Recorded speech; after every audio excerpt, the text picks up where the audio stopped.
Welcome to Narrative Wisdom at Work, a 3-minute daily podcast exploring how great stories can help you prevent tragedy and achieve greatness in your profession.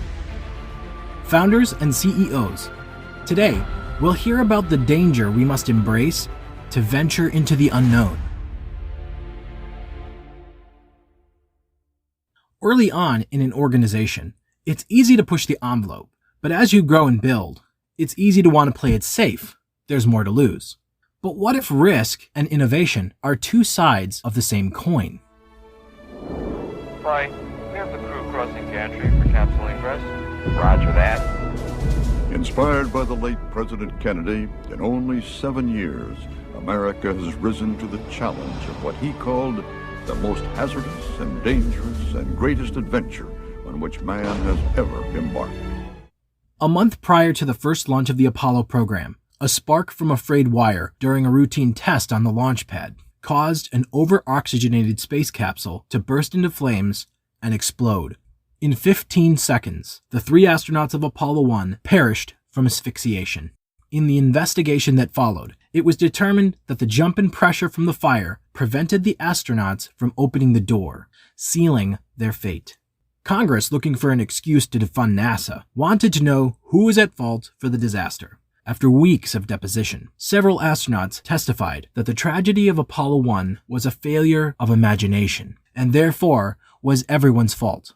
All the astronauts recognized the danger and cost to life, but the danger was worth the risks for the progress of humanity. While fault was found, the program was given a second chance.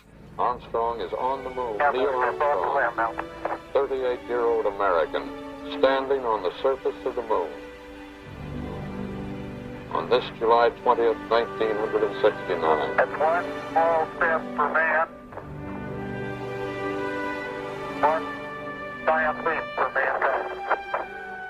With the success of Apollo 11, the question on people's minds was, why 13? Jim Lovell, in the film Apollo 13, provides us an answer. Now, Jim, people in my state have been asking why we're continuing to fund this program now that we've beaten the Russians to the moon. Imagine if Christopher Columbus had come back from the New World and no one returned in his footsteps. Innovation, progress, and discovery come at great risk, but they are risks we are compelled to take if we wish to secure a better future. President Kennedy's words should echo in our organizational ambitions. We choose to go to the moon. We choose to go to the moon. We choose to go to the moon in this decade and do the other things. Not because they are easy, but because they are hard. Because that goal will serve to organize and measure the best of our energies and skills. I'm Cody Adams, organizational design consultant for Storyscape Design.